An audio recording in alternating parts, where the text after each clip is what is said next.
ദൈവ തിരുനാമത്തിന് മഹത്വമുണ്ടാവട്ടെ. Bible reading പ്രോഗ്രാമിൽ സംബന്ധിക്കുന്ന എല്ലാവർക്കും കർത്തൃനാമത്തിൽ സ്നേഹവന്ദനം. നമ്മളിന്ന് വായിച്ച് ധ്യാനിക്കുന്നത് അപ്പോസ്തല പ്രവൃത്തികൾ 6-ാം അധ്യായമാണ്. 5-ാം അധ്യായത്തിൻ്റെ അവസാന ഭാഗത്ത് നമ്മൾ കണ്ടു യഹൂദന്മാർ അല്ലെങ്കിൽ പത്രോസിനെയും യോഹന്നാനെയും ഒക്കെ അവർ പിടിക്കുന്നതും വിസ്തരിക്കുന്നതൊക്കെ കണ്ടു. പക്ഷേ അതിനുശേഷം ശിഷ്യന്മാരുടെ സംഖ്യ വർദ്ധിച്ചുകൊണ്ടുള്ള ശിഷ്യന്മാരെന്ന് പറയുന്നത് സഭയോട് ചേർക്കപ്പെടുന്ന വിശ്വാസികളെക്കുറിച്ചാണ്, 12 ശിഷ്യന്മാരെക്കുറിച്ചല്ല. ശിഷ്യന്മാരുടെ എണ്ണം അല്ലെങ്കിൽ ക്രൈസ്തവ ശിഷ്യന്മാർ കർത്താവിനോട് ചേരുന്ന വിശ്വാസികളുടെ എണ്ണം വളരെയേറെ വർദ്ധിച്ചു. ഇങ്ങനെ വർദ്ധിച്ചതായ സമയത്ത് അവിടെ ഒരു ചെറിയ അഭിപ്രായ വ്യത്യാസം ഉണ്ടാവുകയാണ്. അതായത് ഗ്രീക്കുകാരും എബ്രായക്കാരും തമ്മിലുള്ള ചെറിയ പ്രശ്നം. ഇത് ഗ്രീക്കുകാരുടെ അവരിൽ നിന്ന് ക്രിസ്ത്യാനികളായവരുടെ വിധവമാർക്ക് ബുദ്ധിമുട്ടുണ്ടായ ഒരു സാഹചര്യം അവിടെ ഉണ്ടായി. അവരെ വേണ്ട രീതിയിൽ പരിഗണിച്ചില്ലെന്നൊക്കെ ആയിരുന്നായിരിക്കാം. അപ്പം അവരുടെ ഇടയിൽ അതൊരു പിറുപിറുപ്പിന് കാരണമായിട്ട് തീർന്നു. അങ്ങനെ സംഭവിച്ചപ്പോൾ അകൽച്ച വർദ്ധിക്കുന്നതിന് മുൻപ് അനുരജ്ഞനം എന്ന രീതി വിശ്വസീഹന്മാർ ഇവിടെ കാണിച്ചു കൊടുക്കുകയാണ്. അവർ ചെറിയ അഭിപ്രായ വ്യത്യാസം ഉണ്ടായപ്പോൾ തന്നെ അവരതിനകത്ത് ഇടപെട്ടു. ആ പ്രശ്നം പരിഹരിക്കാനുള്ള മാർഗം അവർ കണ്ടെത്തുകയാണ്. അപ്പോൾ സീഹന്മാരെന്ത് ചെയ്തു? കർത്താവിൻ്റെ ശിഷ്യന്മാർ അവരെല്ലാം കൂടെ വിളിച്ചു കൂട്ടി. അവരുമായിട്ടുള്ള ഒരു കൂടിയാലോചന, എന്നിട്ട് ദൈവകൃപ നിറഞ്ഞ കുറേ ആളുകളെ തിരഞ്ഞെടുക്കുവാനുള്ള അവകാശം അവർക്ക് കൊടുത്തു, മേശയിൽ ശുശ്രൂഷിക്കുവാൻ. കാരണം നമ്മൾ പറഞ്ഞാൽ അപ്പോസ്തലന്മാരുടെ കാലത്തിൽ ഓരോ വസ്തുവകകൾ വിറ്റുകൊണ്ട് കൊടുക്കുന്നു. അത് വെച്ച് അവർക്ക് ആവശ്യമായ ആഹാരങ്ങളും മറ്റു കാര്യങ്ങളൊക്കെ വിതരണം ചെയ്യണം. അങ്ങനെയുള്ള കാര്യങ്ങൾക്ക് വേണ്ടിയാണ് ഇവിടെ ആളുകളെ ഇത് നിയമിക്കേണ്ടത്. ഇവരെ ആദ്യ ശമാശന്മാർ, ഡീക്കൺസ് എന്ന പേരിലാണ് ഇവിടെ അറിയപ്പെടുന്നത്. എന്നിട്ട് അവർ ജനങ്ങളോട് പറയുന്നു, ഞങ്ങൾ ദൈവവചനം വിട്ട് മേശകളിൽ പരിചരിക്കുക യോഗ്യമല്ല. കാരണം ആധ്യാത്മികം വിട്ടിട്ട് സാമൂഹ്യ സേവനം ഞങ്ങൾക്ക് ചേരുന്നതല്ല. ആധ്യാത്മികതയിൽ കൂടെയുള്ള സാമൂഹ്യ സേവനം ആവശ്യമാണ്. എന്നാൽ ആധ്യാത്മികതയുടെ പേര് പറഞ്ഞ് അതിലൊന്നും പ്രവർത്തിക്കാതെ സാമൂഹ്യ സേവനം മാത്രം ഞങ്ങൾ ചെയ്താൽ ആധ്യാത്മിക കാര്യങ്ങൾ, കർത്താവിൻ്റെ വചനത്തെക്കുറിച്ച് ആര് പ്രസംഗിക്കും? അത് കർത്താവിനെ കണ്ടവരും കേട്ടവരും തൊട്ടവരുമായ ആ ശിഷ്യന്മാരാണല്ലോ ലോകത്തിൻ്റെ നാനാഭാഗത്തും പോയി അറിയിക്കേണ്ടത്. അപ്പോൾ ഇവിടുത്തെ ആ പ്രശ്നപരിഹാരത്തിനൊക്കെ ആയിട്ട് നിങ്ങളിൽ നിന്ന് ദൈവകൃപ നിറഞ്ഞവരെ നിങ്ങൾ തിരഞ്ഞെടുക്കുവിൻ. അവർ പറഞ്ഞു, ഞങ്ങളുടെ പ്രഥമവും പ്രധാനവുമായ കാര്യം പ്രാർത്ഥന, ദൈവവചന ശുശ്രൂഷ, ഇവയിൽ ഞങ്ങൾ വ്യാപൃതരായിരിക്കേണ്ടതാണ്. വാസ്തവത്തിൽ സഭയുടെ വളർച്ചയുടെ ശക്തി സ്രോതസ് എന്ന് പറയുന്നതാണ് പ്രാർത്ഥനയും ദൈവവചനവുമാണ്. ബാക്കിയൊക്കെ ഭൗതികമായ കാര്യങ്ങളും ഭൗതികമായ വളർച്ചകളുമാണ്. അതുകൊണ്ട് നിങ്ങളിൽ നിന്ന് ദൈവകൃപ നിറഞ്ഞവരെ നിങ്ങൾ തിരഞ്ഞെടുക്കുവിൻ.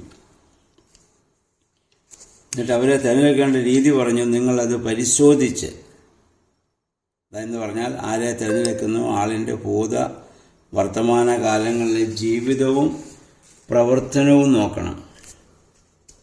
അവരെ ഞങ്ങൾ നിയമിക്കുന്നത് ഞങ്ങളാണ്. അതായത് കർത്താവിൽ നിന്നുള്ള അധികാരം പ്രാപിച്ചവർക്ക് മാത്രമേ നിയമിക്കാൻ സാധിക്കുകയുള്ളൂ.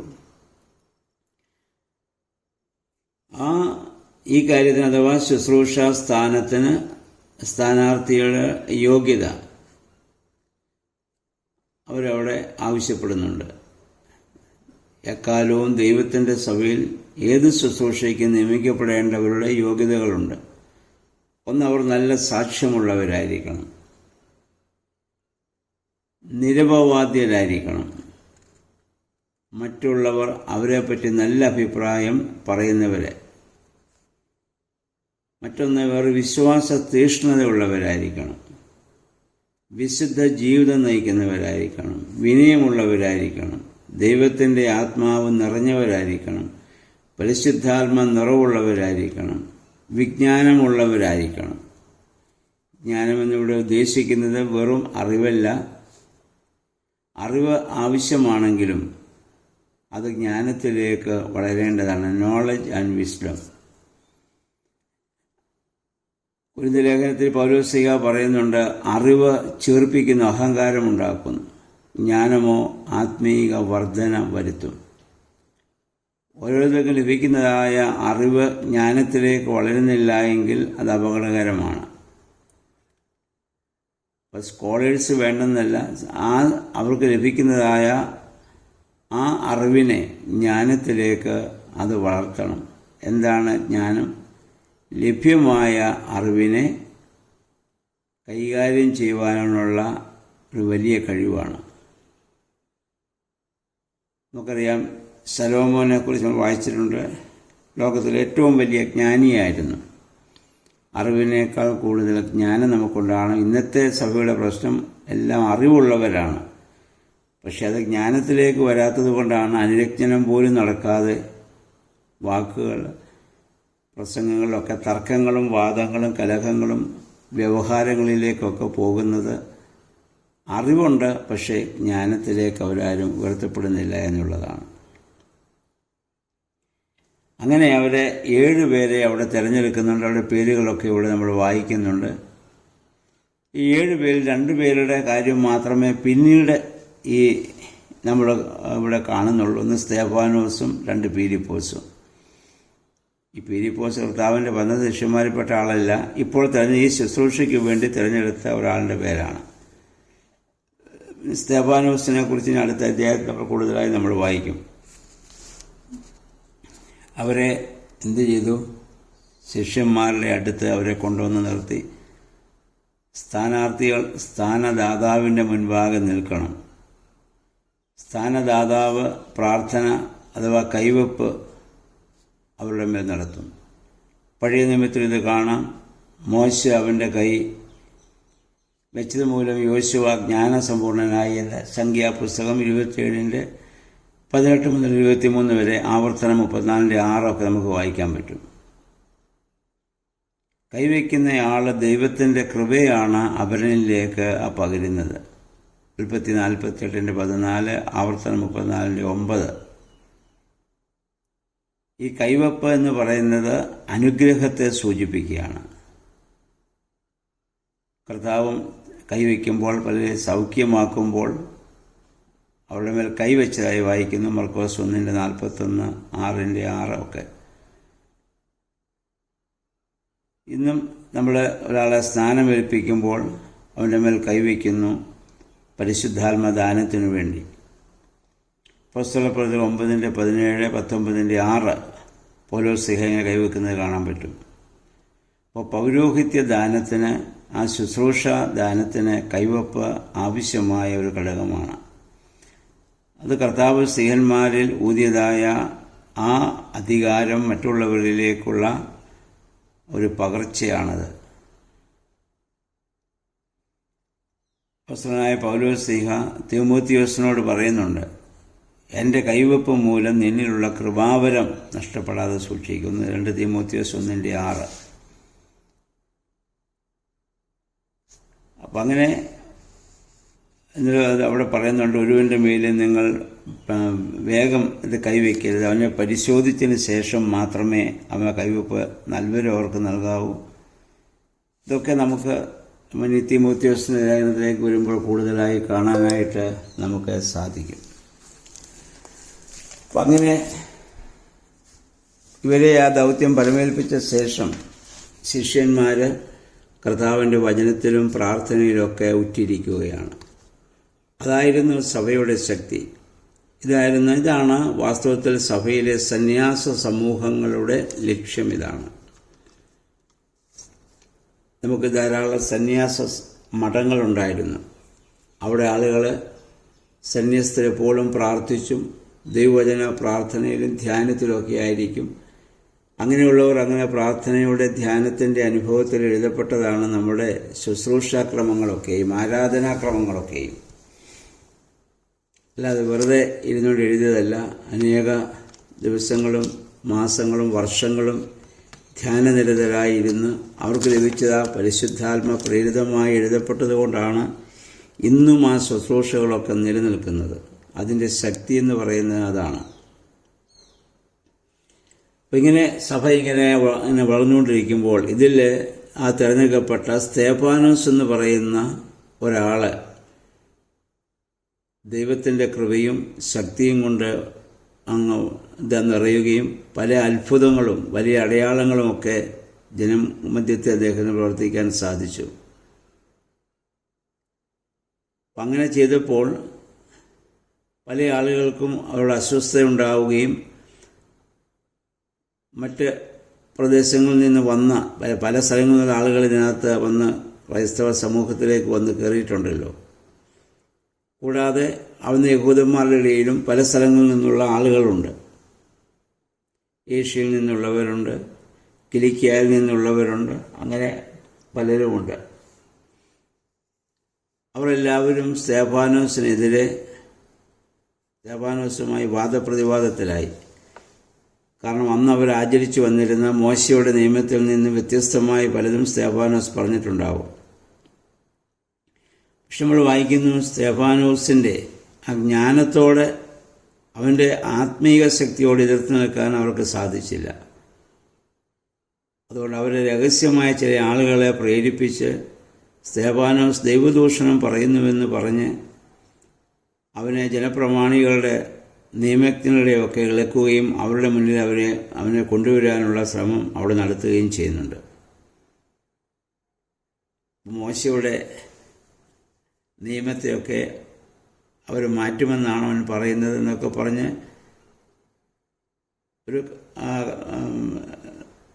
സ്തേഫാനോസിനെ കുറിച്ച് വ്യാജമായ ചില ആരോപണങ്ങളൊക്കെ അവർ നിരത്തുന്നതായി നമ്മൾ കാണുന്നു. പക്ഷെ അതിലെ അവസാനത്തെ വാക്യം, ഈ അധ്യായത്തിലെ അവസാനത്തെ വാക്യം, പല ആളുകൾ ഇതൊക്കെ ആരോപണം വന്നപ്പോൾ എല്ലാവരും ഇവൻ്റെ നേരെ സൂക്ഷിച്ചു നോക്കി. അപ്പോൾ അവൻ്റെ മുഖം ഒരു ദൈവദൂതൻ്റെ മുഖം പോലെ കാണപ്പെട്ടു എന്നാണ്.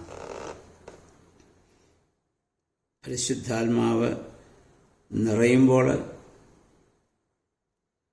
ഒരു മനുഷ്യനുണ്ടാകുന്ന വലിയ മാറ്റമാണത്.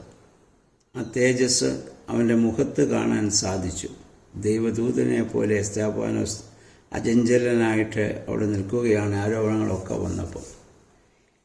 പഴയ നിയമത്തിൽ മോശയും പർവ്വതമുകളിലേക്ക് പോയി 40 ദിവസം ദൈവവുമായുള്ള സംസർഗം കഴിഞ്ഞിറങ്ങി വരുമ്പോൾ മോശയുടെ മുഖത്തോട് ജനത്തിന് നോക്കാൻ സാധിക്കാത്ത വിധം പ്രകാശിതമായിരുന്നു എന്ന് നമ്മൾ തേജസ്കരിക്കപ്പെട്ടിരുന്നു എന്ന് പഴയ നിയമത്തിൽ നമ്മൾ വായിക്കുന്നുണ്ടല്ലോ. കാരണം വലിയ പ്രകാശത്തിൻ്റെ അടുത്തിരിക്കുന്ന ചെറിയ വെളിച്ചങ്ങളായി മാറും.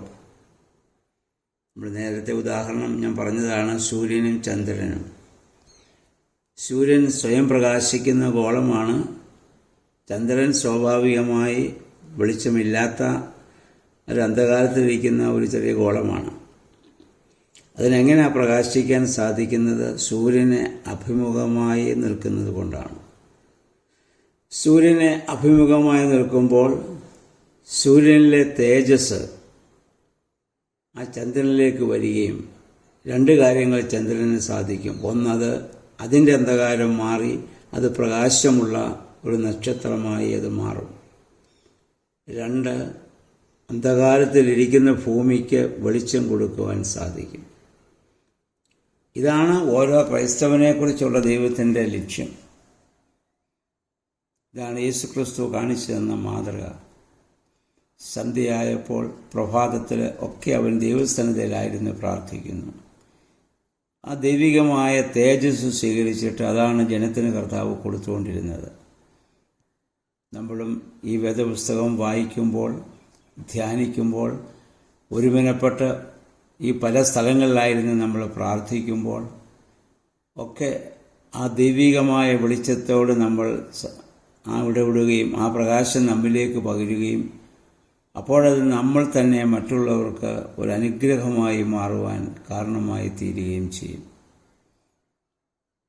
സ്തേഫാനോസിന് നന്നായി സംസാരിക്കുവാനുള്ള കഴിവ് ഇവിടെ ലഭിക്കുകയാണ്.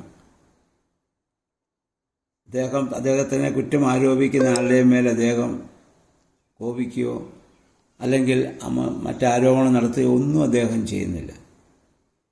അദ്ദേഹത്തിൻ്റെ അപ്പോഹം ദൈവദൂതനെ പോലെ ശോഭിക്കുന്ന അവസ്ഥയിലേക്ക് കടന്നു വരുവാൻ അല്ല ആകുവാൻ തക്കവണ്ണം ഇത് കാരണമായിട്ട് തീരുകയാണ്. അപ്പോൾ ഈ 6-ാം അധ്യായത്തിൽ ഇത്രയും കാര്യങ്ങളാണ് നമ്മൾ കണ്ടത്. ജനങ്ങളുടെ എണ്ണം വർദ്ധിച്ചപ്പോൾ മേശയിൽ ശുശ്രൂഷിക്കുവാൻ വേണ്ടി 7 ഡീക്കൻസസ് ജമാച്ചന്മാരെ അവരെ തിരഞ്ഞെടുത്ത് പുതിയ നിയമത്തിലെ ആദ്യത്തെ പൗരോഹിത്യ നൽവരത്തിൻ്റെ കൈമാറ്റം ഇവിടെ ഈ 6-ാം അധ്യായത്തിലാണ് നമ്മൾ കാണുന്നത്. ഇതിനെ ആദ്യ ക്രൈസ്തവ സഭയിലെ ആദ്യത്തെ പട്ടംകൊട എന്നാണ് സഭ ഇവിടെ വിളിക്കുക. കർത്താവിൽ നിന്ന് സ്ത്രീഹന്മാർക്ക് ലഭിച്ചു. സ്ത്രീഹന്മാരത് അങ്ങനെ ദൈവകൃപ നിറഞ്ഞ 7 പേരിലേക്ക് അവിടെ ഇത് പകരുന്നുണ്ട്. അത് സ്വീകരിച്ച സ്തേഫാനോസാണ്. അതിൽ ഒരുവനായ സ്തേഫാനോസാണ് ഇപ്പോൾ ദൈവവചനത്തിൽ അത്ഭുതകരമായ വലിയ കാര്യങ്ങൾ അദ്ദേഹത്തിന് പ്രവർത്തിക്കാൻ സാധിക്കുന്നു എന്ന് നമ്മൾ കാണുന്നു. ഇനി 7-ാം അധ്യായത്തിലേക്ക് നമ്മൾ വരുമ്പോൾ അദ്ദേഹത്തെ അവർ വധിക്കുന്ന സംഭവങ്ങളാണ് ഇനി നമ്മൾ വായിക്കാൻ പോകുന്നത്. അതിനുമുമ്പ് അദ്ദേഹത്തിൻ്റെ പ്രസംഗങ്ങളുണ്ട്. നാളെ നമുക്ക് ആ വേദഭാഗം നമുക്ക് വായിക്കാം. ഇന്ന് ഈ 6-ാം അധ്യായം വായിച്ച് നമുക്കും സ്നാനത്തിലൂടെ ആ വലിയ കൈവപ്പ് നമുക്ക് ലഭ്യമായിട്ടുണ്ട് കർത്താവിൻ്റെ ശിഷ്യത്വത്തിലേക്ക് ചേരുവാൻ. അങ്ങനെ കർത്താവിൻ്റെ ശിഷ്യന്മാരായിരിക്കുന്ന നമ്മളും സ്തേഫാനോസിനെ പോലെ ദൈവകൃപ നിറഞ്ഞവരായി തീരുവാൻ നമ്മുടെ ബൈബിൾ വായനകളും പ്രാർത്ഥനകളും ധ്യാനങ്ങളും നമ്മെ സഹായിക്കട്ടെ. എല്ലാവർക്കും നല്ല ഒരു ശുഭദിനം ആശംസിക്കുന്നു. ദൈവനാമം മാത്രം മഹത്വപ്പെടട്ടെ.